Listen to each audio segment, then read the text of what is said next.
Hey everyone, one moment please, for one moment, one moment.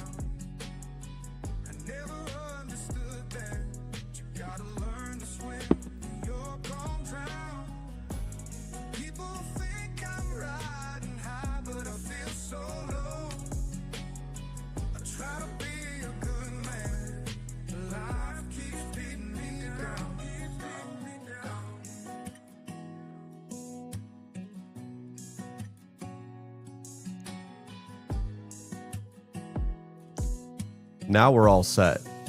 We are all set for the Stadium Pulse. I apologize for the technical difficulties, guys.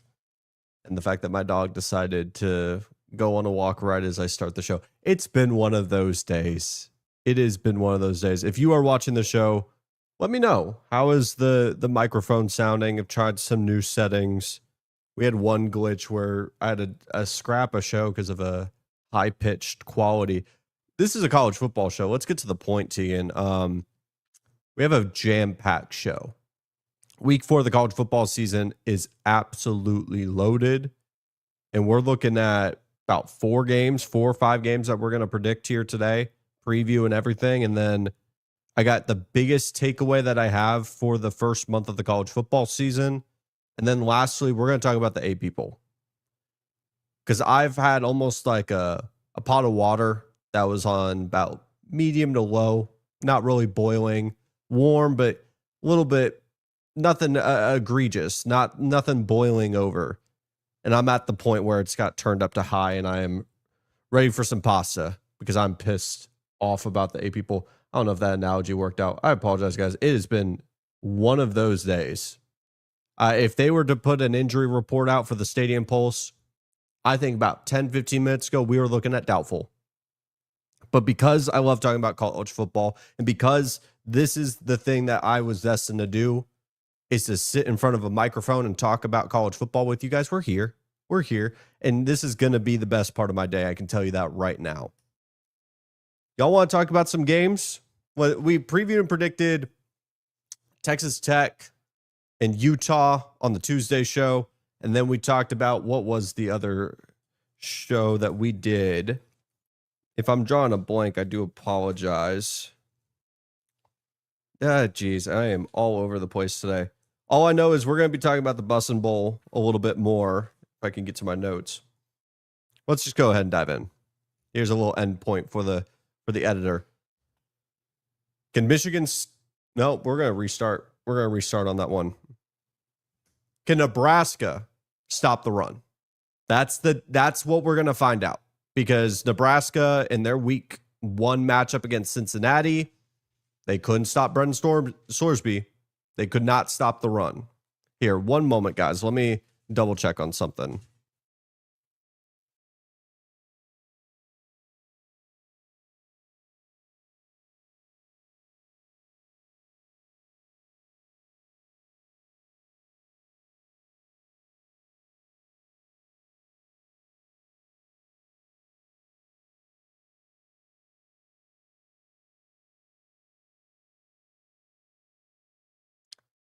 I apologize. This has been a rough first 5 minutes. I'll be honest here. I had someone just knock on my door asking about a package, so I apologize about that. Okay, let's talk about Michigan, Nebraska, the Bussin' Bowl, as many people have called it, from Bussin' with the Boys. You have 2 very interesting teams for the 2025 season, to be honest. We're looking at a Michigan team that I've said for a while now is kind of working with house money. If they are a contender now, they're looking like a program that has basically 3 years of a national championship window. Don't think that's going to be the case this year, just solely for the fact that Bryce Underwood, it's going to take some time for him to have the pieces around him and let him develop into a national championship level quarterback, because that's why you pay $11 million to go get a kid like that to change the trajectory of your program. Nebraska, on the other hand, is almost a year in front of Michigan in the sense of their quarterback development with Dylan Raiola. They're not dealing with the true freshman right now. He's going to be at home. He seems a little bit more improved. We'll see how improved he is, because week 1 against Cincinnati, it was a lot of checkdowns. It was a lot of dink and dunk, not a lot of explosives. And that's the first question I put down. Can Nebraska create explosives against a very good Michigan team? I think that's a fair question to ask, because if they're not able to, and Michigan on the opposite side, be able to enforce their will, run the football, Justice Haynes, Bryce Underwood was able to run for 100 yards the previous week. And I think that's almost an aspect of this game that we can dive a little bit more into to see if, is that a trend or is that a one-off appearance for Bryce Underwood to run the football? Because one of the things that I was very surprised about when we were talking about the Oklahoma-Michigan game and recapping, that was the lack of leaning into that space and to run Bryce Underwood a little bit more. We saw it with Mateer, where they were doing a lot of quarterback runs because it could bring in an extra blocker. Instead of, say, a 5-man offensive line set, no tight end, you're able to have a 6 blocker with the running back. And it adds another level of physicality to your rushing attack. It does leave your quarterback at risk. That's the inherent truth about it. But with the size that Bryce Underwood had, it felt like they were kind of calling plays as if they were having a Lamborghini that can't have a scratch on it. You can't risk an injury. You're playing as if he's worth $11 million, and he is, but you can't call plays like he's worth $11 million. You have to call it as a guy that you want to be aggressive with because he is super talented. What is that dynamic going to change to is my first initial question for Michigan's play calling, because there's no Sharon Moore in this game, which I think is an interesting dynamic of what that could look like. Nebraska is not the favorites here. You are facing the 21st best team in the country, 1.5 point dogs on the road. Well, Nebraska's on the road, Michigan's on the road.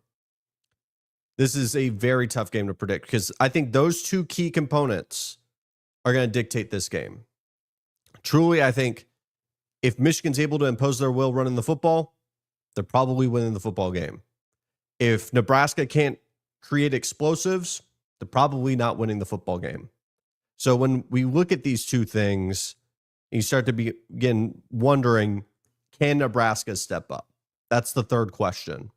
Will Nebraska step up and actually execute and be the team that we all, I think for the most part, unless there's a Nebraska hater out there, I spoke highly of them. I think the wide receivers are to be seen as what I thought they were in the preseason. I think Dylan Raiola, metrics-wise, has looked fantastic. A lot of advanced analytics lean heavily towards Dylan Raiola as one of the best quarterbacks in the country.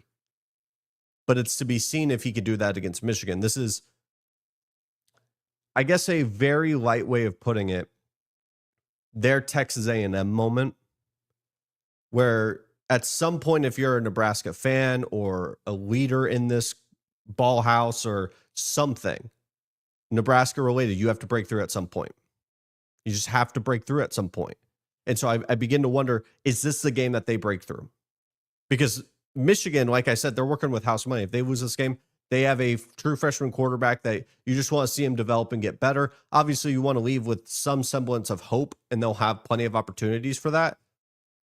But they also don't need this game like Nebraska needs it. All the ingredients are there for Nebraska to break through in this game. And if you asked me earlier in the week, I'd probably lean Michigan. I think that they're potentially going to be the more physical football team. I think that they have a lot of things working with them, especially the fact that Bryce Underwood played that game against Oklahoma in Oklahoma. It's not the first time he's been in a road environment that's going to be very difficult to play in. You're not playing the same talent level that Oklahoma had. You're not having to go head-to-head with the Heisman leader. There's a lot of things working in your favor. So with that in mind, I would have picked Michigan before. I'm going with Nebraska to pull off the upset. By betting terms, it's an upset.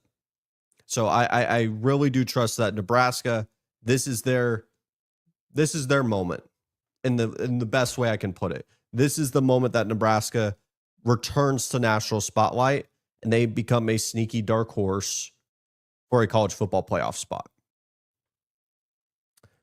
Let me pause one moment because something just knocked on my door again. So for one moment, I apologize.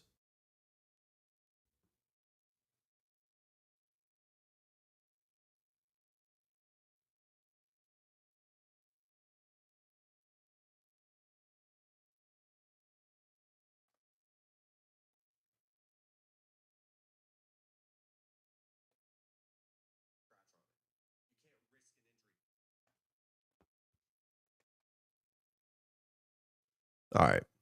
That should be the last thing. It's been one of those. All right. The last battle for the Iron Skillet. It's egregious that this rivalry is not going to be played anymore. If you do not know what I'm talking about TCU versus SMU. This is one that means a lot to me because I do live in the North Texas area and I know the impact of this rivalry. I mean, we could argue it really shouldn't be called the Battle of the Iron Skillet. It's more the Battle of Daddy's Money, but that's for another day. These two teams do not like each other. The Dallas-Fort Worth area is not big enough for the both of them. There's some big egos on both sides of the ball. You have an SMU team that just came out of playing in the college football playoff. You have a TCU team that, let's not forget, 2022 was in the national championship. Mind you, we've had some real fascinating runner-ups in the national championship, if you think about it, with Washington, Notre Dame, and TCU over the past couple years. Love college football right now. What is this game going to look like? I think we can probably guarantee a 2015 Big 12 type of outing. Two programs that defensively, it's a coat check. You're leaving it at the door. Defense is optional in this game. And you could argue maybe the fact that it's a rivalry spot and that tends to tighten up both offenses. And it could just be as simple as a 31-21 out. And it's not that many points, but knowing what SMU can provide, it's going to be the first real stress test for TCU's improved defense. Because I think a lot of people watched that North Carolina game and saw the defensive performance from TCU and kind of took it and ran. And we forgot that the big notion going into this year was TCU is going to be able to put up points with Josh Hoover. They're going to be incredibly dynamic on the offensive side of the ball. What are they going to provide on the defense? And sure, it looked improved against North Carolina, but they were also running a 1930s level offense. It's like going against Iowa, shutting them out and saying, well, our defense has improved. Well, it didn't really get tested. SMU is a fantastic test to test it. How many times can I say that? You have an incredibly dynamic quarterback in Kevin Jennings, who sure will make mistakes, but he is dynamic nonetheless. You have TJ Harden at running back, a physical downhill runner. It's a road spot, but you're basically neighbors at the point where you're just going to someone else's backyard. It's not like you're going into this unknown environment. SMU knows TCU, TCU knows SMU. And for TCU, Josh Hoover, this offense, they're going to be able to put up points because it's easy to say how bad SMU's defense is, because it is. The one unknown that could keep SMU in this game is how good is TCU's defense? Because have they really earned the merit of a 6.5 point favorite? Because on a neutral site, it'd be about maybe 3.5, 4.5. I really begin to struggle to analyze this game specifically for the fact that it's just going to be a shootout. It feels like it's going to be a game where whoever has the ball last, because if you were to ask me what I think of TCU's defense, I do think it's better than SMU's, but I don't think the gap is as big as maybe people would assume it is. Now, I could be completely wrong. In this game, I think also has an avenue to be a 41-10.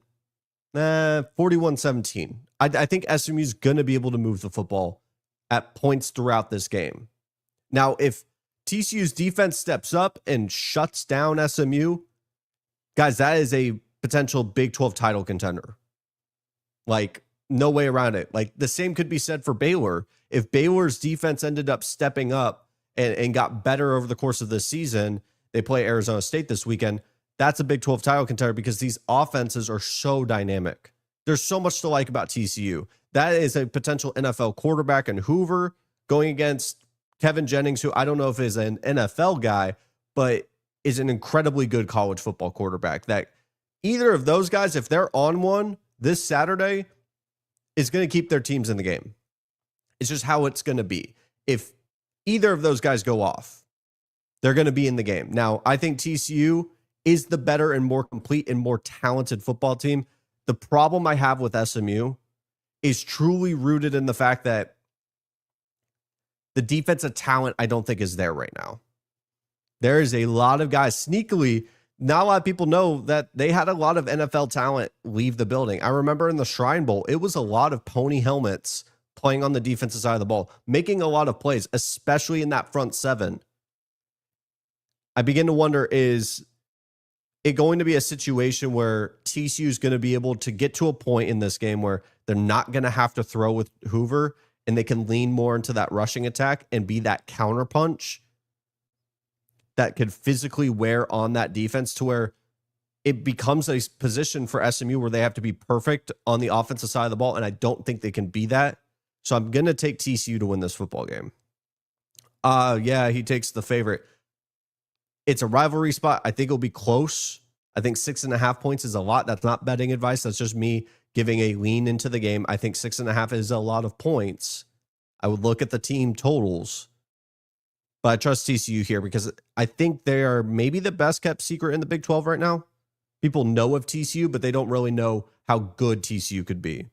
And we'll see after Utah and Texas Tech where they land in the hierarchy of the Big 12, because I think they're a fascinating team. Quick preview. We got two more real quick. Florida, Miami, -9.5 for Miami. I don't even know if this one will be like a medium form content. This may just be a quick short. I'll make the editor's life real easy here. Can Florida pull off the upset? It's very unlikely. Florida has the talent to be in this game. They just have the talent.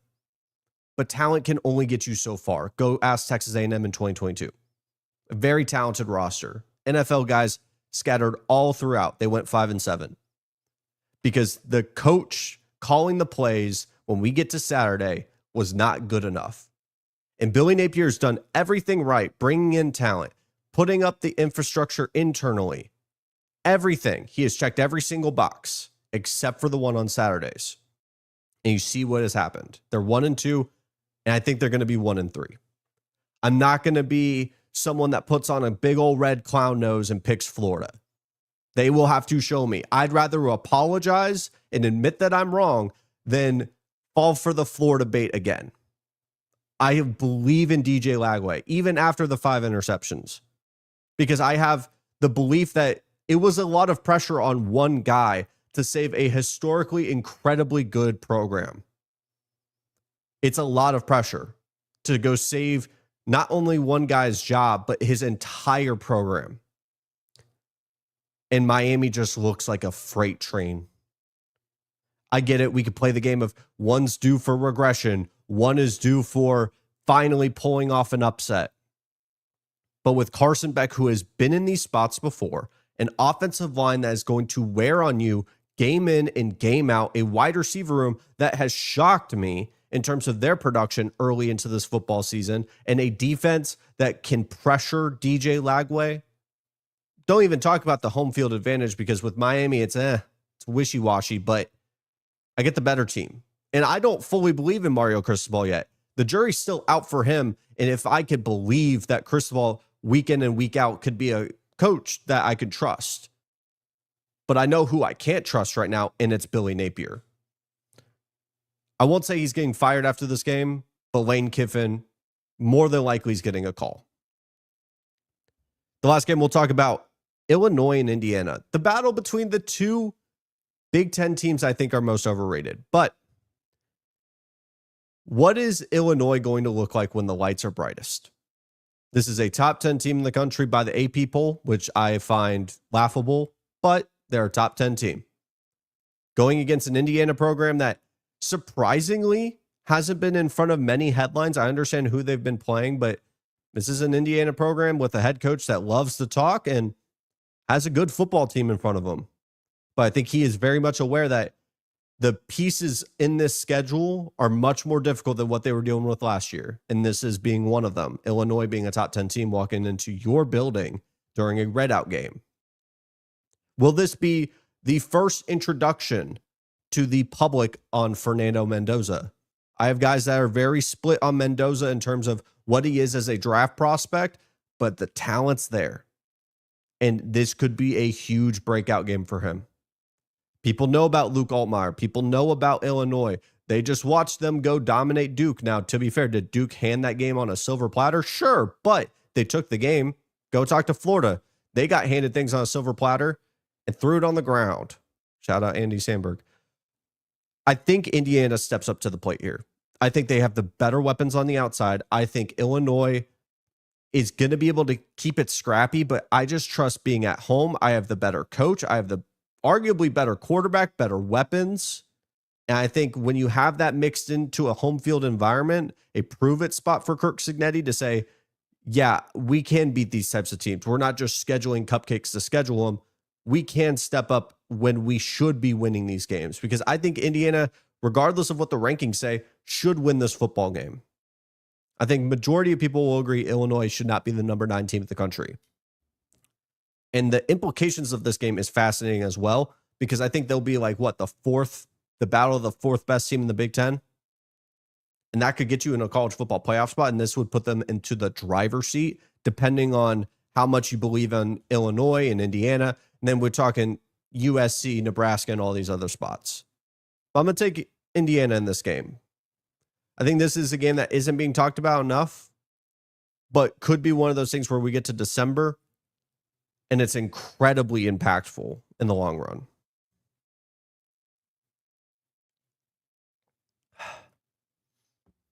Nothing beats a good old water.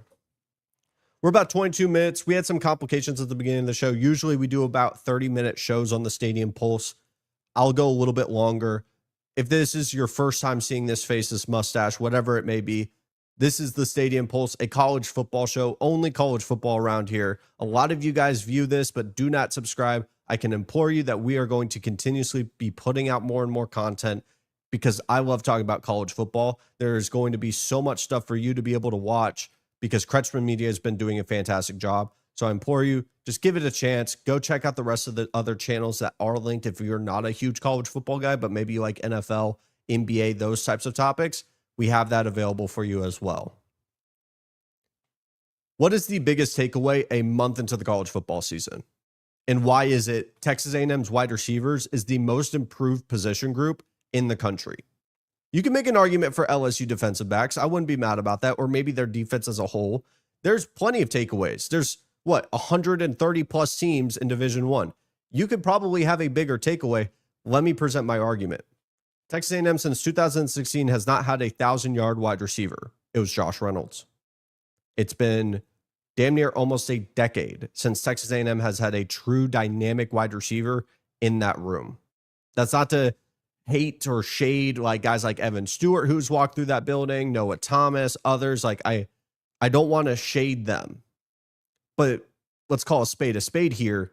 They arguably have 2 of the most dynamic wide receivers that building has seen since 2016, because both Mario Craver and Casey Concepcion could be potential 1K receivers. And I predicted it would only happen for 1 guy.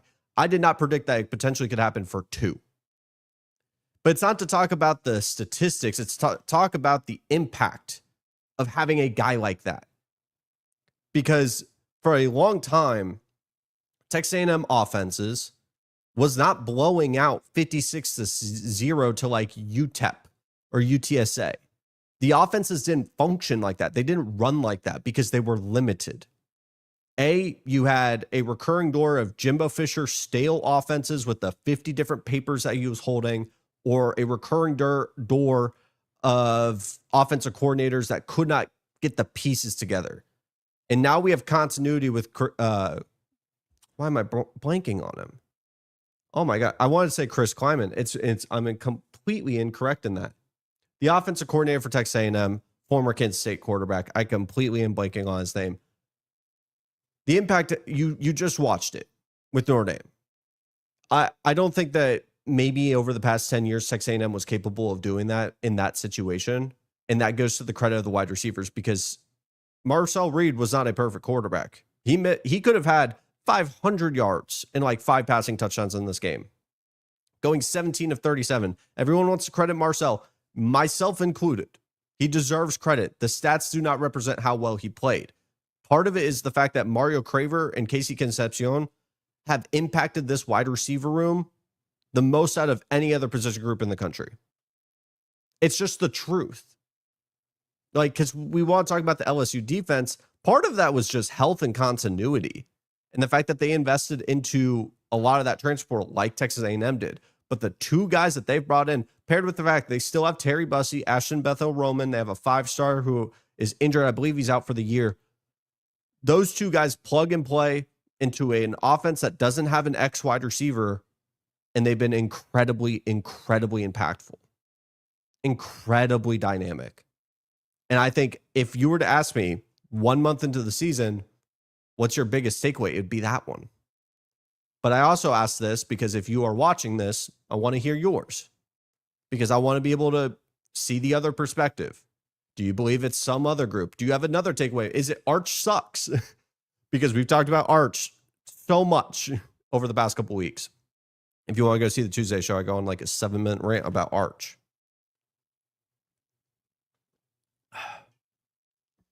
Well, let's talk about the AP poll.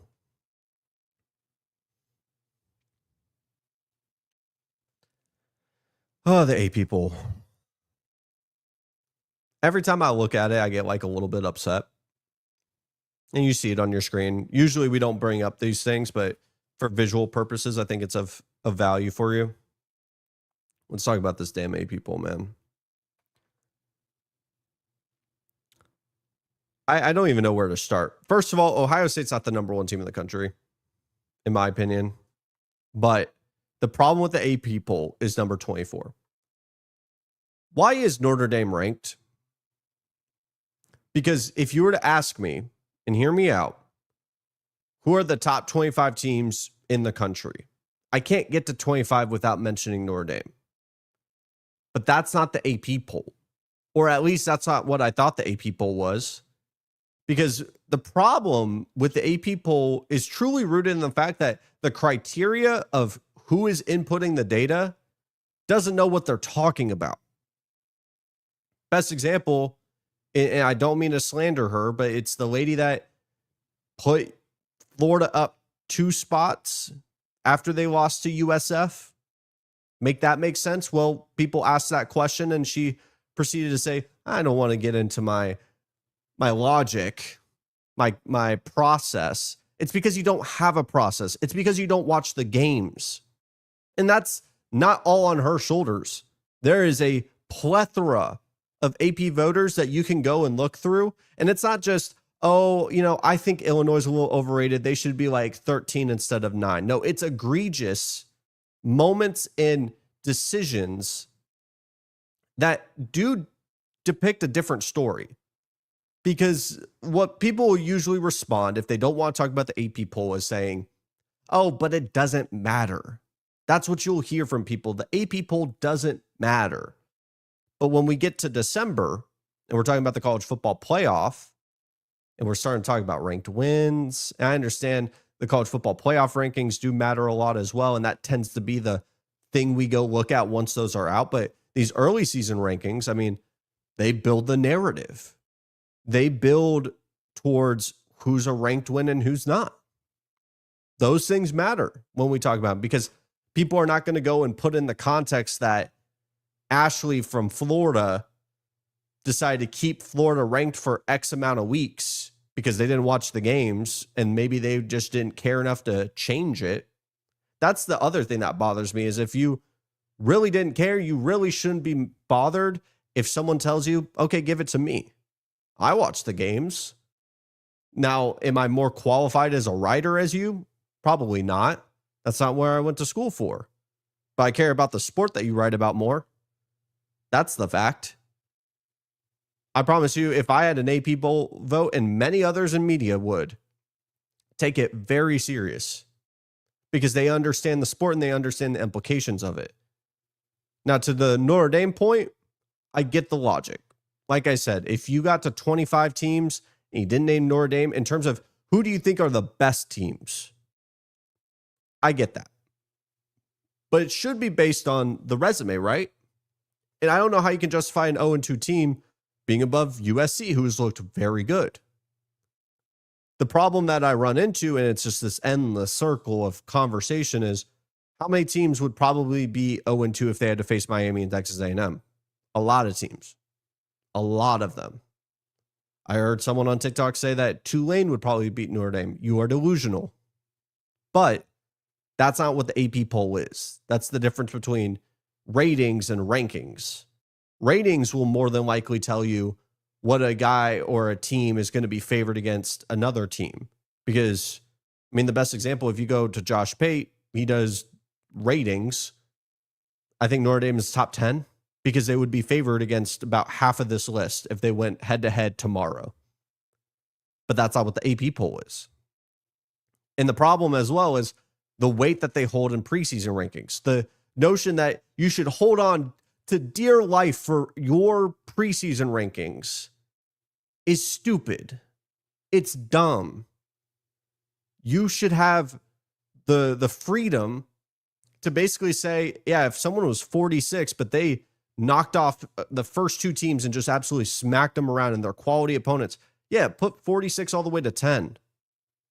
You have to be more flexible with these rankings. The fact that Vanderbilt was not ranked last week was egregious. The fact that Texas is still a top 10 team when we have clearly seen them not play like a top 10 team. This month was intended for them to get right, blow out all the teams that you're playing. UTEP, UTSA, you play Sam Houston State this weekend, and you haven't looked good all the way up to Sam Houston State. You have not looked like a top 10 team. Your defense has, your offense has not. Illinois, I don't think is a top 10 team. The fact that we've had to wait for Georgia Tech to be ranked as high as they are, and you were holding on to preseason rankings for, like, say, Texas and others, but then completely ignore it for Clemson. You want to be picking and choosing your battles. I guess so. I just don't get it, man. If you wanted to hear what my reactions are, I would probably bump Miami is my number one team in the country. I think Ole Miss is not better than Alabama and Tennessee. I'll tell you that right now. Illinois is not the number 9 team in the country, nor is Texas. And that might be it. I'd probably bump Utah higher than Ole Miss. I think Ole Miss being 13, like that like 8 through 12, I got a lot of problems with. I just do.